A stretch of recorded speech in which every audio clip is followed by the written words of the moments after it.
আসসালামু আলাইকুম। একটা কথা বলি, তুমি হয়তো বারবার হেরেছো, যা চেয়েছিলে তা পাওনি। যে স্বপ্ন দেখেছিলে সেই স্বপ্নটাও বারবার ভেঙে গেছে। তোমার যে চেষ্টা, সেই চেষ্টা নিয়ে মানুষ হাসাহাসিও করেছে।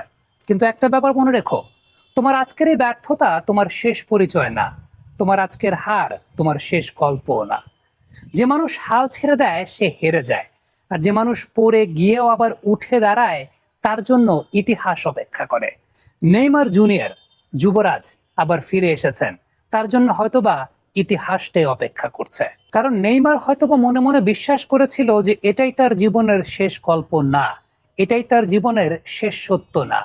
অনেকেই হয়তোবা জাস্টিফাই করতে চাইবেন যে পিআর প্রেসার কিংবা কমার্শিয়াল ইম্প্যাক্টের কথা চিন্তা করে কার্লো আনচেলত্তি হয়তোবা প্রেসারাইজড হয়ে নেইমারকে ডেকেছেন। কিন্তু আজকের একটা দৃশ্য যদি আমি আপনাদেরকে দেখাই, ঠিক যেই সময়টায় ম্যাথিউস কুনিয়া তিনি মাঠ ছেড়ে বেরিয়ে যাচ্ছিলেন, যেভাবে হাসতে হাসতে যেইভাবে তিনি বেরিয়ে যাচ্ছিলেন, তার মানে তিনি বেরিয়ে যাওয়াতে তিনি নিজে খুশি বোধ করছেন যে নেইমার নামছে, যুবরাজ নামছে, দ্য প্রিন্স ইজ ব্যাক। এই জায়গাটাই বোঝা যায় যে এই দলটা নেইমারকে কতখানি ওন করে। ডেফিনেটলি প্রত্যেকটা দলের চ্যাম্পিয়ন হওয়ার জন্য একটা চ্যাম্পিয়ন ক্যারেক্টার দরকার।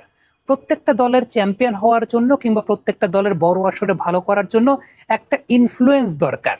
নেইমার ব্রাজিল দলটার সেই ইনফ্লুয়েন্স, সেটা আমরা সবাই জানি। 2014 বিশ্বকাপে জার্মানির সঙ্গে ম্যাচে না থাকার পর এটার ইম্প্যাক্টটা কি হয়েছিল সেটা আমরা প্রত্যেকেই জানি। 2022 বিশ্বকাপের কথা যদি বলি, ব্রাজিল যদি টাই ব্রেকারে হেরে না যায় ওই ম্যাচটা ক্রোয়েশিয়ার সঙ্গে, হয়তোবা ওই টুর্নামেন্টটাও ব্রাজিল সেমিফাইনাল পর্যন্ত যেতে পারে। You never know. নেইমার কখনোই ব্রাজিলের হয়ে খারাপ খেলেন নাই। আপনি কখনো বলতে পারবেন না যে নেইমার যতগুলো ম্যাচ বা যতগুলো টুর্নামেন্টে ব্রাজিলের হয়ে তিনি খেলেছেন, তিনি কখনো খারাপ খেলেছেন।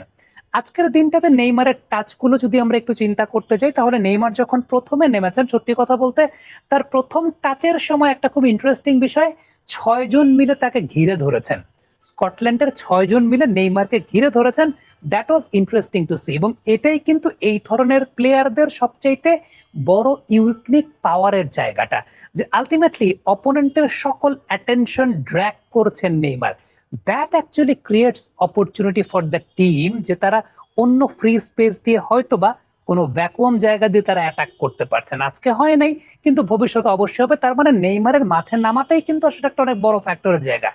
দ্বিতীয়ত আরেকটা বিষয় বলবো, সেটা হচ্ছে নেইমার একটা অফসাইড ট্র্যাপকে এড়িয়েছেন। এটা আমার কাছে খুব ভালো লেগেছে।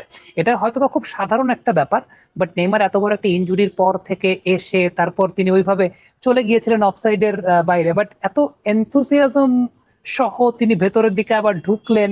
এই জায়গাগুলো দেখতে ভালো লাগে এই কারণে, কারণটা হচ্ছে নেইমার যার থাকারই কথা না এই বিশ্বকাপে, যার এই পিচে দৌড়ানোরই কথা না,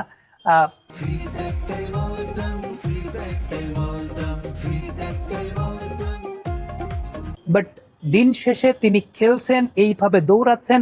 that was really fascinating to see. আমার মনে হয় যে গ্যাব্রিয়েলকে তিনি যে বলটা দিয়েছিলেন, ওই বলটা যদি গ্যাব্রিয়েল গোল করতে পারতেন, তাইলে তো হয়তো বা স্কোরশিট বা পরিসংখ্যানের জায়গাটায়, অ্যাসিস্টের জায়গাটায় নেইমারের নামটাও থাকতো। বাট কখনো কখনো পরিসংখ্যান সবসময় সব কথা বলে না।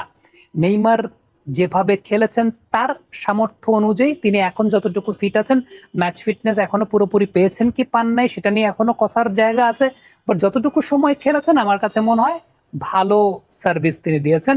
শেষ করার সময় কাঁদছিলেন, নামার সময় হাসছিলেন, শেষ করার সময় কাঁদছিলেন। এবং এই কান্নাটা তিনি কানবেন না কেন? কারণ অনেক প্রতীক্ষিত, অনেক প্রতীক্ষিত একটা জায়গা। এই টুর্নামেন্টে তিনি খেলবেন কি খেলবেন না, এসেছিলেন দলের সঙ্গে, এসে 2টা ম্যাচ বসে বসে দেখেছেন, দেন ফিট হয়েছেন। কার্লো আনচেলত্তি তাকে আস্তে আস্তে আস্তে আস্তে করে তাকে ফেরানোর চেষ্টা করছে। এবং দেখেন, নেইমারকে ফেরানোর জন্য আমরা কতই না নতুন নতুন প্রযুক্তির কথা জেনেছি। নাসা যে সমস্ত ট্রেডমিলে করে মহাকাশচারী বা নভোচারীদেরকে তারা হাঁটা শেখায়, মহাকাশে কিভাবে বায়ুশূন্য জায়গায় হাঁটতে হয়, সেরকম ট্রেডমিল যাতে নেইমারের পায়ের উপর প্রেশার না পড়ে, সেগুলোর ব্যবহার সম্পর্কে আমরা দেখেছি। আমরা এক ধরনের অক্সিজেন চেম্বারের কথা জেনেছি, যেখানে নেইমারকে রেখে তার টিস্যু, ড্যামেজ যে টিস্যুগুলো, সেই টিস্যুগুলোকে রিকভারি করার চেষ্টা চলছে। সো নেইমার ব্রাজিল টিমের জন্য ডেফিনেটলি অনেক গুরুত্বপূর্ণ, যে কারণে এই খবরগুলো অনেক বেশি স্প্রেড হয় বা বের হয়। এগুলো খুব স্ট্যান্ডার্ড প্রোটোকল, পৃথিবীর যে কোনো প্রান্তেই যারা বা মানে একদম টপ লেভেলের ফুটবল আছে, সেই টপ লেভেলের ফুটবলে সবাইকে এরকম ট্রিটমেন্ট দেওয়া হয়। বাট নেইমারের এই কথাগুলো অনেক বেশি মাত্রায় প্রচারিত বা প্রকাশিত হয় এই কারণে, কারণ নেইমারের নামটাই অনেক বেশি মাত্রায় আকাঙ্ক্ষিত, নেইমারের নামটাই অনেক বেশি মাত্রায় এক ধরনের আন্দোলিত করে যারা ব্রাজিলের সমর্থন করেন বা ভালো ফুটবলের সমর্থন করেন। আবারও বলি, নেইমার ক্লাব ক্যারিয়ার তার যেমনই হয়েছে বা যেমনই ছিল বা যেমনই আছে না কেন, ব্রাজিল টিমের হয়ে নেইমার কিন্তু কখনোই খারাপ পারফরমেন্স করেন নাই। It was bad luck for Brazil যে গত বিশ্বকাপটা ব্রাজিল টাই ব্রেকার হেরে গেছে, আদারওয়াইজ হয়তো বা নেইমারের আরো ঝলক আমরা সেই জায়গাটা দেখতে পেতাম।